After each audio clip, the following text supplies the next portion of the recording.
Hello my lovely student, this is Mansi. Welcome back to the channel. So now we are going to start with the back exercises of light chapter. So पहला question है हमारे पास, Which one of the following materials cannot be used to make a lens? इनमें से किससे हम lens नहीं बना सकते? वाटर, ग्लास, प्लास्टिक और clay.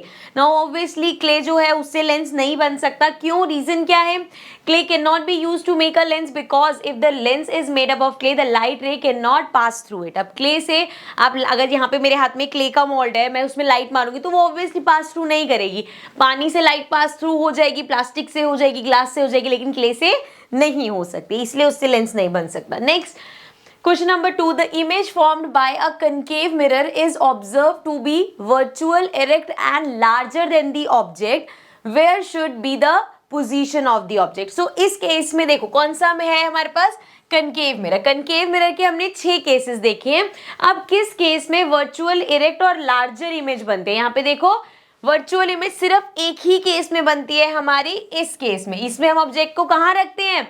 Between pole and focus. Pole और फोकस के बीच में ऑब्जेक्ट रखा है, तब जाके हमारी वर्चुअल एंड इरेक्ट इमेज बनती है. सो मतलब आंसर क्या होगा? Between pole and focus. आपको रिकॉल हो जाए इसलिए मैंने सारे रे डायग्राम्स यहाँ पे इंसर्ट कर दिए थे. सो देख लो कौन सा है.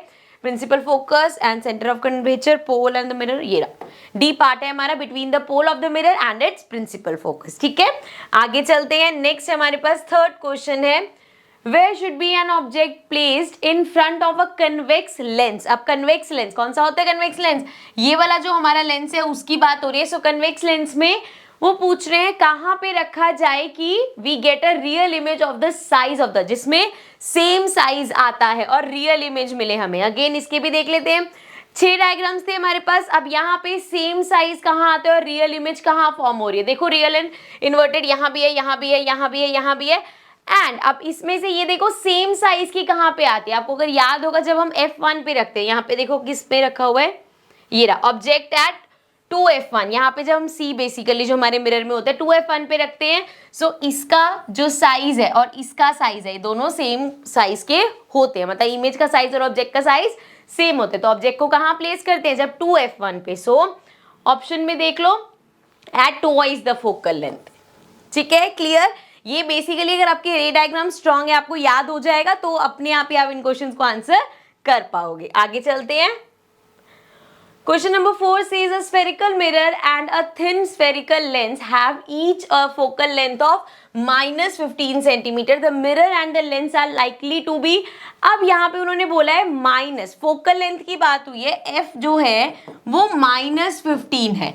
अब वो कह रहे हैं वो दोनों कनकेव मिरर और कनकेव लेंस है, या वो दोनों कन्वेक्स मिरर और कन्वेक्स लेंस है, या मिरर कनकेव है लेंस कन्वेक्स है, या मिरर कन्वेक्स है और लेंस कनकेव है. सो इस केस में देखो आपको याद होगा जब हमने ये कार्टेशियन प्लेन वाला देखा था, तो अगर मैं कनकेव मिरर की बात करूं, इस तरीके से हमारा कनकेव मिरर होता है, लाइट रेज जाती हैं एंड रिफ्लेक्ट बैक फोकस पे होते हैं, मतलब एफ इसका यहाँ पे होता है, मतलब नेगेटिव साइड पे. सो कनकेव के केस में नेगेटिव है. यही अगर हम कन्वेक्स देखें, कन्वेक्स मिरर हमारा इस तरीके से होता है, यहाँ से लाइट और रिफ्लेक्ट इस तरीके के होते हैं, बट इधर जाके कहीं मिलती है. सो ये पॉजिटिव होता है, तो कन्वेक्स मिरर तो नहीं हो सकता. कनकेव मिरर एक तो हो गया हमारा कनकेव मिरर. क्यों हुआ ये कनकेव मिरर? क्योंकि इसमें जो एफ है वो नेगेटिव होता है. ठीक है ना, कंसेप्ट समझो तभी आगे छोटे छोटे क्वेश्चन है, बट कंसेप्ट क्लियर होंगे तो बड़े बड़े क्वेश्चंस भी इजी लगेंगे. ठीक है, सो एक तो चलो मिरर का तो समझ आ गया, कन्वेक्स नहीं कनकेव मिरर होगा. अब अगर लेंस की अगर हम बात करें, एक हमारा होता है इस तरीके से कन्वेक्स लेंस. इसमें क्या होता है, यहाँ पे रे पास करी एंड वो आगे जाके यूं चली गई. ठीक है, तो ये जो है हमारी फोकल लेंथ क्या हो गई? पॉजिटिव हो गई. सो कन्वेक्स लेंस के केस में तो फोकल लेंथ पॉजिटिव है, नेगेटिव नहीं है. यहाँ पे -15 है. तो कनकेव का देख लेते हैं. कनकेव के केस में क्या होता है, इधर से लाइट जाती है, यहाँ तो क्या हो जाती है, डाइवर्ज हो जाती है, लेकिन पीछे जाके वो फोकस से पास होती है. तो फोकस कहाँ है उसका? नेगेटिव साइड पे. तो मतलब कनकेव मिरर और कनकेव लेंस दोनों के ही केस में हमारा एफ नेगेटिव होता है. तो इसका आंसर होगा बोथ कनकेव. कि कनकेव मिरर भी और कनकेव लेंस भी दोनों में ही हमारा एफ जो है वो नेगेटिव होता है. क्लियर, समझ में आया? आगे बढ़ जाते हैं. Question number 5, no matter how far you stand from a mirror your image appears erect, the mirror is likely to be. देखो हम अपने घर में जो मिरर्स होते हैं उसमें जब खुद को देखते हैं, तो जब हम मिरर से चाहे कितनी भी दूर हो कितनी भी पास हो, इमेज हमारी हमेशा एरेक्ट, सीधी ही दिखती है, ऐसा नहीं है इन्वर्टेड इमेज दिखती है। सो इस केस में हम क्या कह सकते हैं, the mirror is likely to be only plane, या तो बिल्कुल प्लेन है तब भी हमारी ऐसी आएगी, ओनली कनकेव, अगर कनकेव होगा तो उसमें ऐसे तो आप आगे पीछे होगे तो उसमें इमेज इन्वर्टेड भी होनी चाहिए, लेकिन ऐसा नहीं होता तो कनकेव तो नहीं हो सकता। ओनली कन्वेक्स, कन्वेक्स की अगर हम बात करें तो कन्वेक्स के केस में क्या होता है, हमेशा वर्चुअल एंड एरेक्ट इमेज, मतलब एरेक्ट इमेज बनती है उसमें, लेकिन थोड़ी सी साइज का वो होता है, डिमिनिश्ड इमेज बनती है, तो कन्वेक्स भी हो सकता है। सो अगर प्लेन भी हो सकता है, कन्वेक्स भी हो सकता है, तो लास्ट ऑप्शन पे जाते हैं, ईदर प्लेन और कन्वेक्स। तो मिरर या तो हमारा प्लेन मिरर होता है या कन्वेक्स मिरर होता है, इसीलिए उसमें हमेशा एरेक्ट इमेज आती है। ओके, 6th क्वेश्चन देख लेते हैं। Question number 6 says, which of the following lenses would you prefer to use while reading small letters found in a dictionary?